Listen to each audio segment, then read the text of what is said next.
और दोस्तों सुन्नी बनो। ये महीना सीजन वाला महीना नहीं है, ये महीना बिजनेस वाला महीना नहीं है। रसूलुल्लाह दी विलादत उत्ते जेड़ा बंदा नात दे जरिए तकरीर दे जरिए अपना कारोबार करे, ना साडा नुमाइंदा है, ना साडा फर्द है, ना साडा किसी हवाले नाल ओदे नाल तल्लुक है। जिन्ना पाकां दे नाम ते तुसी 70,000 घंटे दा ले रहे हो, लख लन तुहाडी फिकर ते। नाम हुसैन दा रुपया 70,000 अकाउंट च पहले मैं एक मौलवी नु कहा बकवास पिया करना है, मौला हुसैन दी बात दा झूठ पिया बोलना है। उन्हां दे नाम ते 70,000 पहले ले ले, उन्हां 72 दे के भी कुछ नहीं मंगया रब कोलों।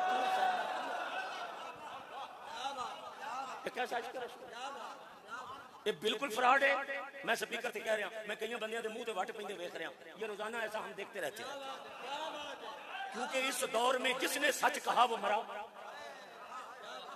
सुन्नियां में जो इतना ब्लड प्रेशर ही नहीं रहा तो किसी की सच्ची गल सुन सकता। तो आटा इस हद तक लूज हो गया ब्लड प्रेशर के तुहानू डॉक्टर हाथ नहीं जल्दी पा रहे। पता नहीं पूछते सुननी जाओ, वो कहते जाओ तुहाडा वैसे ठीक है ब्लड प्रेशर, 2 नाथ खा सद लो।